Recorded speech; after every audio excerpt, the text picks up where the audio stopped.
اعوذ باللہ من الشیطان الرجیم بسم اللہ الرحمن الرحیم الحمد للہ رب العالمین باعث الانبیاء والمرسلین بارئ الخلائق اجمعین ثم الصلاة والسلام علی سید الانام محمد وآلہ البررة الکرام اللهم صل على محمد وآل محمد معجل فرجہم۔ ہماری گفتگو اور درس چل رہا تھا حلقہ اولا میں حق طاعت اور قبح عقاب بلا بیان، یعنی احتیاط، مسلک الاحتیاط یا اصالت الاشتغال اور قبح عقاب بلا بیان کے بارے میں۔ ہماری آخر میں گفتگو تھی قبح عقاب بلا بیان پر۔ وہ یہ تھا کہ مولا ایسی تکالیف کے بارے میں بعض پرس نہیں کرے گا یا عقاب نہیں کرے گا کہ جو تکالیف محتملہ ہیں، جو تکالیف محتملہ ہیں تو ان کے بارے میں بعض پرس نہیں ہوگی، مکلف مسئول نہیں ہے ایسی تکالیف کے بارے میں کہ جو معلومہ نہیں ہے، اور جب وہ مسئول نہیں ہے، جب وہ بعض پرس سے محفوظ ہے ایسی چیزوں کے، تو پھر وہ مثلا عقاب سے محفوظ ہے، عقاب اللہ عز و جل نہیں کرے گا ایسے مکلفین پر کہ جن کو تکلیف معلوم نہ ہو بلکہ محتمل ہو، یعنی اللہ ایسے مکلفین پر عذاب یا عقاب نہیں کرے گا۔ اور اس قاعدے کا نام مثلا قاعدہ قبح عقاب بلا بیان یا براءۃ العقلیہ بھی ہے، یعنی عقل اس بات کو کہتی ہے کہ مکلف مسئول نہیں ہے اس حکم کے بارے میں کہ جو معلوم نہ ہو، صحیح، اس لیے کہ عقل اس بات کو درک کرتی ہے کہ مولا کے لیے قبیح ہے کہ وہ عقاب کرے ایسی تکلیف پر جو مکلف تک نہ پہنچی ہو، جس کا اسے یقین نہیں ہے، علم نہیں ہے۔ اسی لیے اس قاعدے کا نام قبح عقاب بلا بیان رکھا گیا ہے یا براءۃ عقلیہ بھی اسے کہا جاتا ہے۔ یہ ہماری گفتگو چل رہی تھی جس کے بارے میں ہم نے کل مفصل طور پر قدر ممکن کوشش کی بیان کرنے کی۔ اور جب تک مکلف جو ہے وہ مامون ہے عقاب سے، وہ اس وقت تک وہ غیر مسئول ہے، صحیح ہے، جب تک وہ مامون ہے عقاب سے، یعنی اللہ یا مولا اس پر عقاب جب تک نہیں کرے گا، عقاب کا مستحق نہیں ہوگا، تو وہ محمود جو ہے غیر مسئول بھی ہے، یعنی اس سے سوال بھی نہیں کیا جائے گا اس بارے میں، تو لہٰذا احتیاط واجب نہیں ہے، صحیح۔ یہ آپ کے دماغ میں اور ذہن میں پہلے سے ہی ہے کہ ہماری گفتگو چل رہی ہے، وہ اس بارے میں چل رہی ہے کہ جو حق طاعت والا معاملہ ہے کہ عقل اس بات کہ مولا کی حق طاعت اس کے عبد پر واجب ہے، تو سوال یہ ہوا تھا کہ اس چیز کو یعنی اطاعت کو کس نے واجب کیا، تو اس کا جواب یہی تھا کہ عقل نے واجب کیا۔ تو پھر سوال یہ پیدا ہوا تھا کہ پھر اگر عقل واجب کر رہی ہے تو پھر مولا کے طاعت کے حدود کیا ہے، کیا مولا کی طاعت فقط تکالیف معلومہ میں واجب ہے یا مولا کی اطاعت تکالیف محتملہ اور مشکوکہ میں بھی واجب ہے؟ اور اگر تکالیف محتملہ میں واجب ہے تو پھر یہ مسلک حق طاعت ہے، مسلک حق طاعت ہے، یا وہ مسلک یعنی اصالت الاشتغال سے کہا جائے گا۔ اور یہ اس چیز کو بہت سارے علماء نے اور اصولیوں نے قبول کیا اور بہت سارے اصولی اس کو مانتے ہیں، جن میں سے ایک شہید صدر رضوان اللہ تعالیٰ علیہ بھی ہیں، یعنی جس کو اصالت الاحتیاط اور یا اصالت الاشتغال بھی کہا جاتا ہے، اور بہت سارے علماء نے اس کی مخالفت کی ہے، اور وہ اس قاعدے کے قائل ہیں جو قاعدہ قبح عقاب بلا بیان کے نام سے علماء اصول کے درمیان مشہور ہے۔ بہرحال کہہ رہے ہیں کہ وَيَسْتَشْهَدُ لِذَلِكَ بِمَا اسْتَقَرَّتْ عَلَيْهِ سِيرَةُ الْعُقَلَاء، اور وہ اس بارے میں جو ہے وہ یعنی شہادت پیش کرتے ہیں بما سقط علیہ سیرۃ العقلاء کہ جس پر سیرت عقلاء مثلا مستقر ہے، پائی جاتی ہے، موجود ہے، کیا کس بارے میں کہ جس تکلیف کا مکلف کو علم نہیں ہے اللہ اس کے بعد اللہ اس پر اس تکلیف کے بارے میں عقاب بھی نہیں کرے گا، عقاب نہیں کرے گا اللہ عز و جل، اور جب وہ عقاب سے مامون ہے تو وہ اس کا مسئول بھی نہیں ہے اس کے بارے میں۔ تو اس پر علماء نے جو ہے وہ دلیل لائے ہیں وہ سیرت عقلاء سے، کہ سیرت عقلاء اس بات پر قائم ہے کہ ادانہ نہیں کیا جاتا، یا ادانہ یعنی مذمت صحیح نہیں ہے مولا کی طرف سے ایسی تکلیف پر، یا ان مکلفین کی ادانہ یا مذمت صحیح نہیں ہے مولا کی طرف سے کہ جن مکلفین تک تکلیف نہیں پہنچی ہے، یعنی تکلیف معلومہ ان تک نہیں پہنچی ہے، ان کو تکلیف کے بارے میں علم اور یقین نہیں ہے، بلکہ صرف شک ہے۔ تو اگر شک ہے مکلفین کو، تو اگر وہ اس پر انجام نہ دیں تو مولا کی طرف سے اس پر کوئی ادانہ یا مذمت نہیں ہوگی۔ وعدم قیام الدلیل، اور اس پر دلیل نہیں ہے، فإن هذا يدل على قبل العقاب بلا بیان فی نظر العقلاء، تو اس پر کوئی دلیل بھی نہیں ہے، اور سیرت عقلاء بھی اس بات کے بارے میں موجود ہے، قائم ہے کہ اگر مکلف کو علم نہیں ہے کسی تکلیف کے بارے میں تو پھر اس کے اوپر عقاب صحیح نہیں ہے۔ کہہ رہے ہیں کوئی دلیل بھی نہیں ہے اس بارے میں کہ واجب ہے، ضروری ہے اس کو انجام دینا اس تکلیف کو۔ کہہ رہے ہیں کہ فإن هذا يدل على قبل العقاب بلا بیان، اور یہ جو ہے دلالت کرتا ہے اس بات پر کہ عقاب قبیح ہے جب تک بیان نہ ہو، فی نظر العقلاء، عقلاء کی نظر میں، یعنی بغیر بیان کے عقاب صحیح نہیں ہے، عقلاء کی نظر میں ہے۔ وَلَكَنْ نُدْرِكُ أَنَّ الْعَقْلَ هل يحكم بمعاقبة الله تعالى للمكلف على مخالفة التكليف المشكور او لا، اور ہم تاکہ جان لیں کہ کیا عقل کبھی جانتی ہے کہ اس بات کو کہ اللہ عز و جل عقاب کرے مکلف پر تکلیف مشکوک کی مخالفت پر؟ کیا عقل کبھی سمجھتی ہے کس بات کو کہ اللہ عز و جل عقاب کرے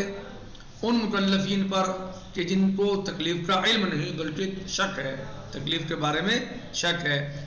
کیا عقل اس بات کو کبھی جانتی ہے یا نہیں؟ یجب ان نعرف حدود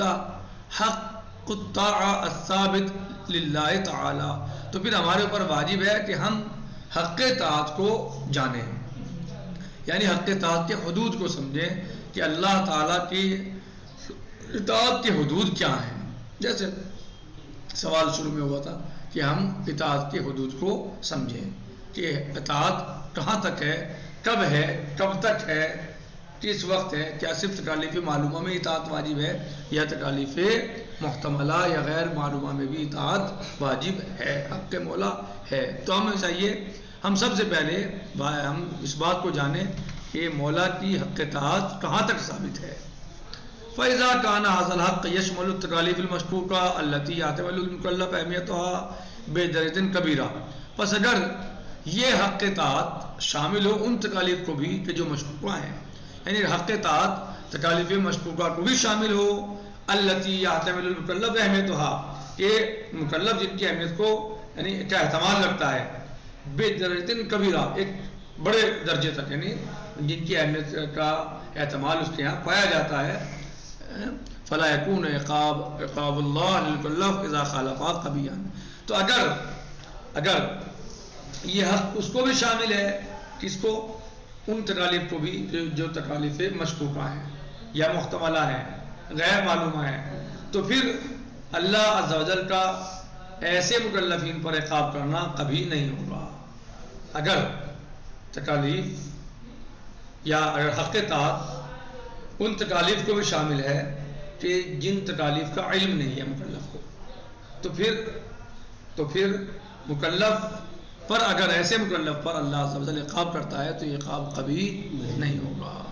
اگر حق ہے اس کا ان تکالیف میں بھی کہ جو تکالیف محتملہ ہیں۔ لأنه بمخالفتها يفرط في حق مولا فيستحق العقاب، اس لیے کہ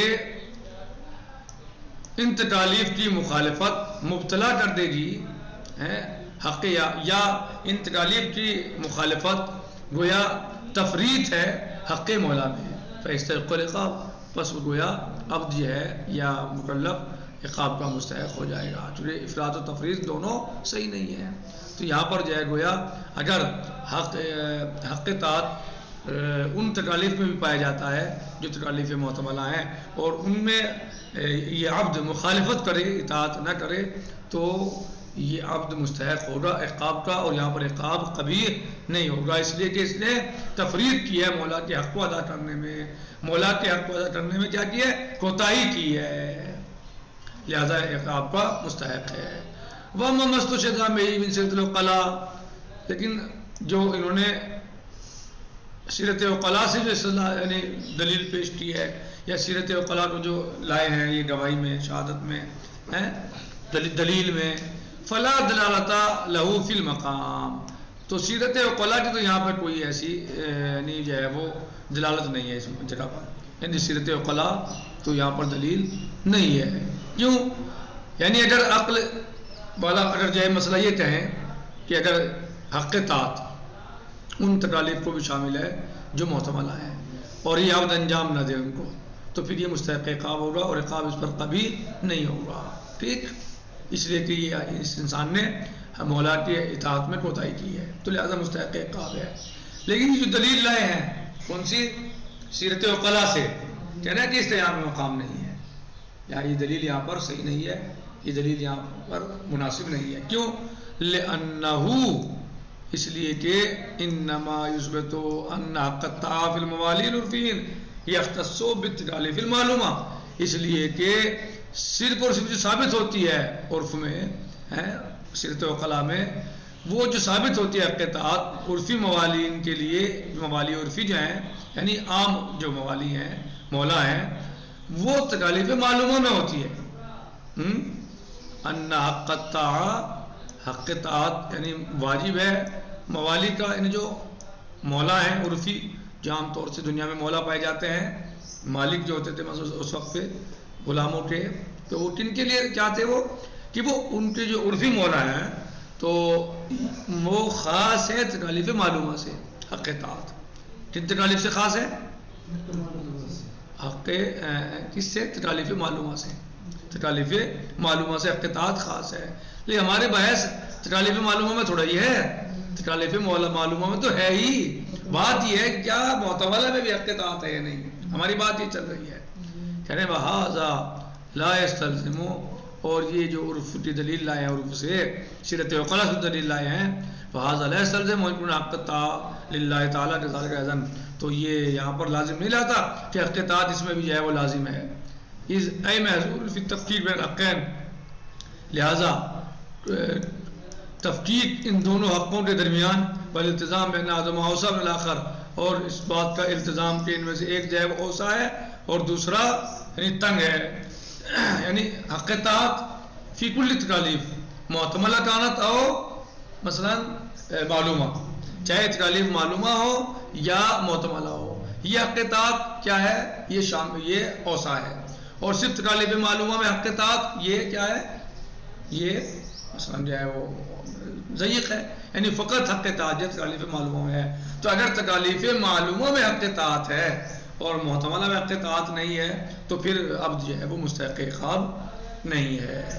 صحیح۔ اور آپ جو دلیل لائے ہیں سیرت عقلاء سے، تو یہ سیرت عقلاء یہاں پر دلیل کافی نہیں ہے، سیرت عقلاء سے یہاں پر دلیل لانا کافی نہیں ہے اس مقام پر، اس لیے کہ وہاں جو ثابت ہوئی ہے حق اطاعت موالی عرفیین کے لیے وہ خاص ہے تکالیف معلومہ سے، اور ہماری بات چل رہی ہے معلومات کے ساتھ ساتھ محتملہ میں بھی، لہٰذا یہ دونوں جو ہیں وہ الگ الگ ہیں، یہ دونوں الگ الگ ہیں، حق اطاعت فی تکالیف المعلومہ اور حق اطاعت فی تکالیف المحتملہ۔ حق اطاعت فی تکالیف المعلومہ میں سے کوئی اشکال ہے ہی نہیں کسی کو کہ واجب ہے مولا کی اطاعت ان تکالیف میں کہ جو معلوم ہے، لیکن وہ تکالیف جو محتمل ہیں بات ان میں ہے کہ کیا ان میں بھی واجب ہے یا نہیں ہے، تو یہاں پر جو ہے وہ ان میں یعنی فرق ہے۔ خیر،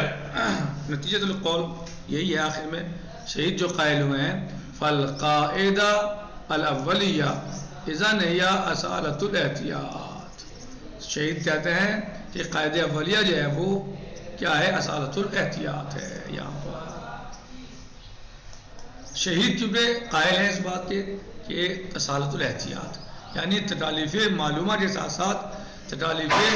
تکالیف محتملہ کو بھی انجام دیا جائے، یعنی وہ اصالت الاحتیاط اور اصالت الاشتغال کے قائل ہیں شہید صدر رضوان اللہ تعالیٰ علیہ، یعنی گویا وہ جانتے ہیں کہ تکالیف معلومہ میں تو اطاعت واجب ہے ہی، حق اطاعت ہے ہی مولا کا، لیکن ان تکالیف میں بھی اطاعت واجب ہے، یہ اطاعت کرنی چاہیے جو تکالیف محتملہ یا مشروطہ ہیں، صحیح۔ لہذا ان کا مسلک جو ہے وہ کیا ہے؟ اصالت الاحتیاط یا اصالت الاشتغال جسے کہا جاتا ہے، ان کا مسلک یہ ہے۔ نکتفی علی المقدار، باقی انشاءاللہ غداً سيجري القاعدة العملية الثانوية إن شاء الله غدا سيجري.